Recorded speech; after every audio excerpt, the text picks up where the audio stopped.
ஐயனார் துணையில் அடுத்து என்ன நடக்க போகுதுன்னு வாங்க பார்க்கலாம். இங்கே வந்து பாண்டியன் வந்து வானதிக்கு ஃபோன் பண்ணுறாங்க. ஃபோன் பண்ணதும் வானதி எடுக்கிறாங்க. அப்போ கோவமாக கேட்குறாரு, என்ன தாண்டி பண்ண, என்னடி பிரச்சனை பண்ணி வச்சுருக்க, இங்கே எங்கள் அண்ணன் என்னைய கேவலமாக சத்தம் போட்டு என்னை அடிச்சிட்டாப்புல அப்படின்னு சொல்கிறாப்புல. என்னது உன்னை அடிச்சிட்டாப்புலையா அப்படின்னு சொல்லிட்டு அப்போ தான் சொல்கிறாப்புல, ஆமாம் நான் மாசமாக இருக்கேன்னு சொன்னேன், அதை எங்கள் அம்மா வந்து சேரன் அண்ணாட்ட கேட்டு சண்டை போட்டாங்க, அதை தப்பாக எடுத்துக்கிட்டு உங்களை அடித்தாரா அப்படின்னு கேட்குறாங்க.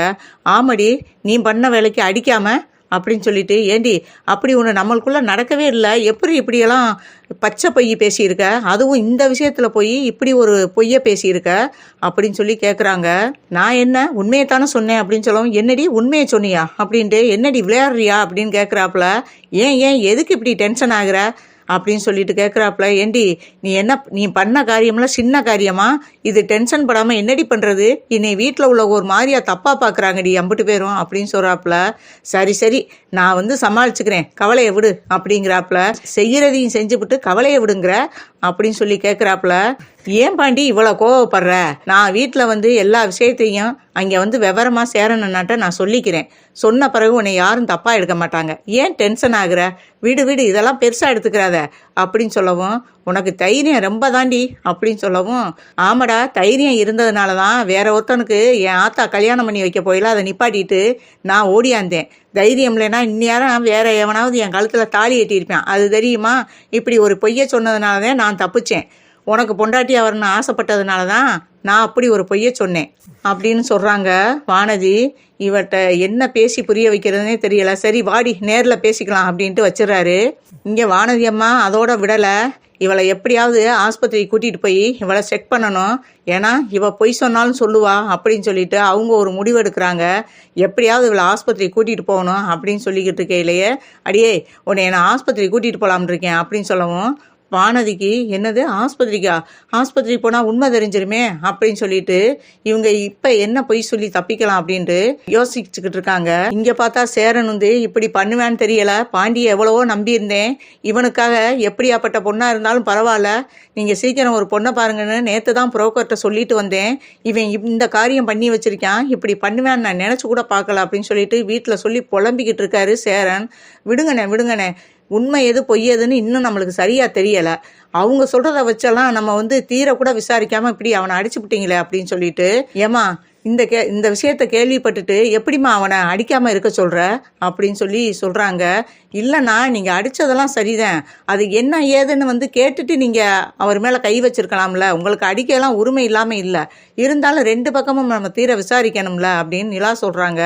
அதுக்கு சொல்கிறாரு, இந்த விஷயத்தில் எந்த பொண்ணாவது பொய் பேசுமாப்பா அப்படின்னு சொல்லவும், ஏன்னா சந்தர்ப்ப சூழ்நிலைக்காக இதுலேருந்து தப்பிக்கலாம்ன்றது கூட ஒரு முடிவு பண்ணி கூட பொய்ய சொல்லியிருக்கலாம்ல வானதி, ஏன்னா அவங்க வீட்டில் டார்ச்சர் பண்ணுவாங்கன்றது நமக்கு தெரிஞ்ச விஷயம் தானே அப்படிங்கிறாங்க. நீ சொல்கிறது உண்மையாக இருந்தால் நான் ரொம்ப சந்தோஷப்படுவேம்மா அப்படிங்கிறாப்புல. இப்படி பேசிக்கிட்டே இருக்கையில் சந்தாயோடைய முறப்பையனும் அனீஸும் அங்கே வீட்டுக்கு வர்றாங்க.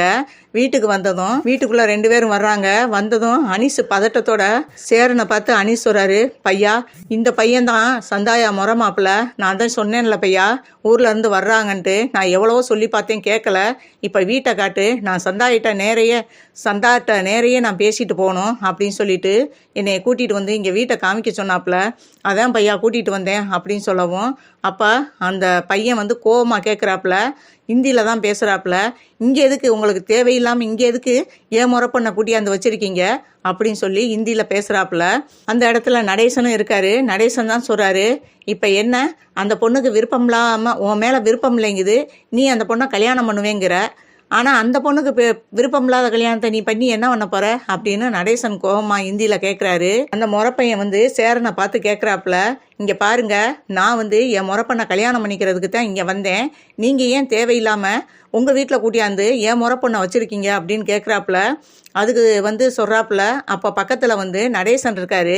நடேசன் சொல்கிறாரு, இங்கே பாருப்பா, அவர் ஹிந்தியில் பேசுகிறதுனால அவரும் ஹிந்தியில் பேசுகிறாரு, இங்கே பாருப்பா, அந்த பொண்ணுக்கு உன்னைய கல்யாணம் பண்ணிக்கிற இஷ்டம் இல்லை, எங்கள் வீட்டில் கூட்டியாந்து விட்டுட்டு போனாப்புல அனீஸு, அது தெரியாமல் நீ அனாவசியமாக எங்களை வந்து நீ தப்பாக பேசாத அப்படின்னு சொல்லிக்கிட்டு இருக்காப்புல. அதுக்கு அந்த பையன் சொல்கிறாப்புல, சொல்கிறாப்புல, இது எங்களுக்குள்ள பிரச்சனை, நாங்கள் இதை பேசி தீர்த்துக்கிறோம், இதில் நீங்கள் தலையிட வேணாம், வர்றியா இல்லையா அப்படின்னு சொல்லிட்டு சந்தாயாவை கையை பிடிக்க போகிறாரு. அப்போ சந்தாயா அழுக ஆரம்பிக்கிறாங்க. ப்ளீஸ், எனக்கு உங்களை கல்யாணம் பண்ணிக்கிற பிடிக்கல, என்னை விட்டுருங்க, தயவு செய்து நான் உங்களோட வரமாட்டேன், நீங்கள் என்னை கூட்டிகிட்டு போனீங்கன்னா நான் செத்து போவேன் அப்படின்னு சொல்லி சந்தாயா அழுக ஆரம்பிக்கிறாங்க.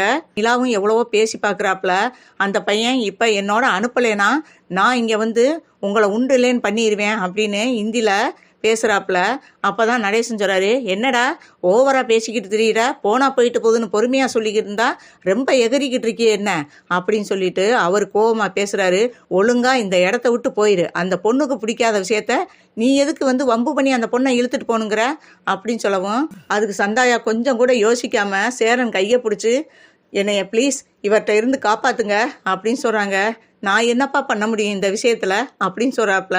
நீங்கள் நினச்சா பண்ண முடியும் அப்படிங்கிறாப்புல. இவங்க 2 பேரும் கையை பிடிச்சி கெஞ்சையிலே வந்து நடேசன் யோசிக்கிறாரு, என்ன இவ்வளோ தூரம் வந்து அவனை கையை பிடிச்சி பேசுகிற அளவுக்கு இருக்கானா, அப்போ அவன் மனசில் சேரன் இருக்கான்னு தானே அர்த்தம் அப்படின்னு சொல்லிட்டு நினைக்கிறாரு. ஏன் சேரனுக்கு இவளை கல்யாணம் பண்ணி வச்சுட்டா என்ன அப்படின்னு யோசிச்சுக்கிட்டு இருக்காரு. அந்த நேரம் சந்தாயாவே நினைக்கிறாங்க, இதை வந்து நம்ம இந்த சந்தர்ப்பத்தை விட்டோம்னா எப்படியாவது நம்ம மாமையும் கூட்டிகிட்டு போயிடுவேன், அதனால இந்த சந்தர்ப்பத்தை விடக்கூடாது அப்படின்னு சொல்லிட்டு சேரனை இறுக்க போய் கட்டி பிடிச்சிடுறாங்க. இதை பார்த்து அந்த முறப்பையன் ரொம்பவே ஷாக்காகிறாப்புல. என்னது, நம்மளுக்கு முன்னாடியே இன்னொருத்தனை கட்டி பிடிச்சிக்கிட்டு நிற்கிறா அப்படின்னு சொல்லிட்டு வாடி அப்படின்ட்டு கையை எடுத்து விட்றாரு. நான் வரமாட்டேன், நான் இவரை தான் கல்யாணம் பண்ணிக்கிற போகிறேன், ஒழுங்கா இந்த இடத்த விட்டு போயிரு அப்படின்னு சொல்கிறாப்புல. இதை கொஞ்சம் கூட அங்கே உள்ளவங்க எதிர்பார்க்கல. நிலா, சோழன், பல்லவன், நடேசன் எல்லாருமே அதிர்ச்சியோடு பார்க்குறாங்க.